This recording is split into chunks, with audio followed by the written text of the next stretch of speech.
Can you still find profitable resale condo even when property prices are at all-time high today? Hello everyone, I'm Christina and welcome back to my channel.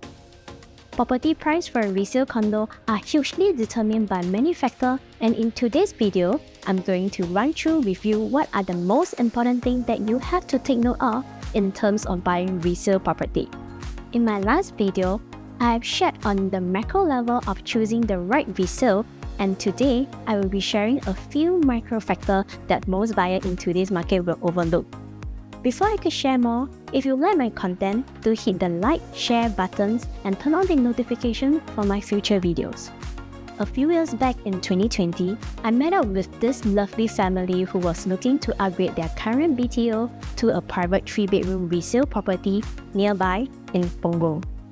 Like many of the buyers out there, they told me that they would prefer to be near MRT and malls for their convenience and also guaranteed profit in years to come.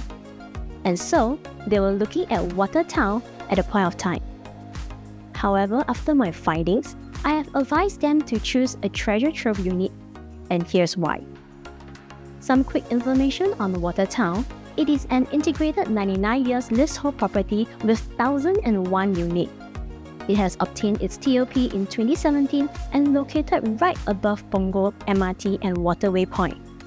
It totally fulfilled my client's condition and they were very eager to explore this project.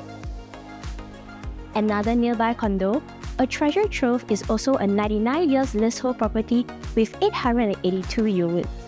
It obtained its TOP in 2015 and is just a traffic junction away from Punggol MRT and Waterway Point. This project also fulfilled my client's condition, but because of its direct comparison with Watertown, which is right above the MRT and mall, they were more steering towards getting a unit in Watertown. Looking at this information, it is very clear that Watertown, younger and nearer to the MRT, will be more profitable than a treasure trove. Is that really the case? Let's look at Watertown 3-bedroom transaction in the last 5 years. You can see from the data that on average, the PSF increased at about 100 plus. Now, let's take a look at a treasure trove 3-bedroom transaction in the last 5 years. You can see from the data that on average, the PSF increased at about $200. Why is this happening? This is because the affordability of the buyers around the vicinity. Punggol is a new neighborhood estate with many BTOs and young families with children. Like most buyers, they will want to upgrade into a nearby private condo due to familiarity.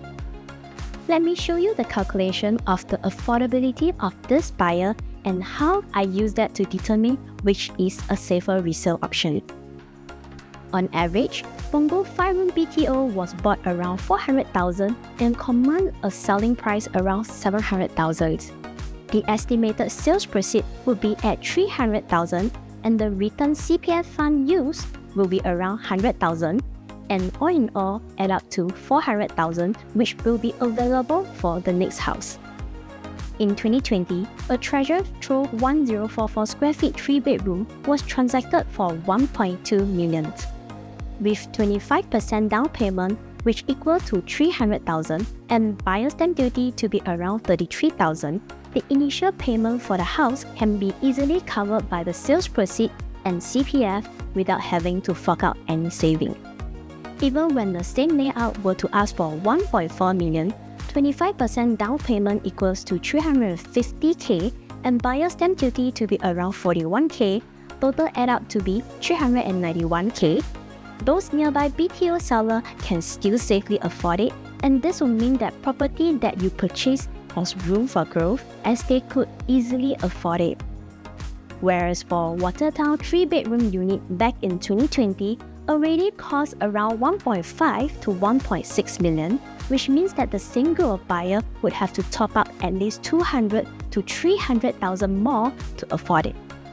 Having said that, we have seen a treasure trove 3-bedroom unit outperform Watertown 3-bedroom units despite further away from the MRT and mall. But does it also mean that the smaller unit also perform the same? Let's dive in to find out more. Let's take a look at a treasure trove past 5 years data And you can see a 2-bedroom size 775 square feet doesn't seem to have much growth. Now, let's look at Watertown past 5 years data, and you can see a 1+ study unit size 570 square feet has increased by 100,000. Why is this happening? First, you need to understand the buyer mindset for smaller units. They are usually investors, and by comparing Watertown 1+ study to a treasure trove 2-bedroom unit, it is natural for investors to prefer Watertown over a treasure trove only because the quantum is much lower and yet the rental is the same, as they can easily convert the study to become another bedroom. This would mean that investors will have higher rental yield when they purchase Watertown 1+ study as compared to a treasure trove 2 bedrooms. Hence, in 2021, many investors saw and seized this opportunity, bought into Watertown 1+ study unit at around 780k and command rental amount to be around 1,001 to 2,500 a month. Whereas for a treasure trove 2-bedroom unit was sold at around 900,000 and command rental about 2,200 to 2,600. As more investors bought into Watertown 1+ study unit, by 2022, both Watertown 1+ study unit and a treasure trove 2-bedroom unit cost the same at around 980,000. Watertown rental now was about 2,300 to 2,800 a month, whereas for a treasure trove rental was about 2,002 to 3,000 a month. So given that they are the same price, which would you choose? You probably choose a treasure trove now because of its bigger in size but similar price. So based on the case study that you have seen earlier between a treasure trove 2-bedroom and Watertown 1+ study, our key learning point is that whatever that seems right to buy today doesn't mean that you can buy the following years. It is important to review our property purchase against the past transactions and consumer demand in the same area so as to ensure that we have more advantage as compared to most of the buyer that is entering at the same time in the current market. Choosing the right property requires consideration of many other factors which must be studied timely. So if you are looking for a customized plan, do feel free to reach out to me at my contact methods below. I hope my sharing today had given you some insight. Stay tuned for my upcoming videos. I will see you soon. Bye!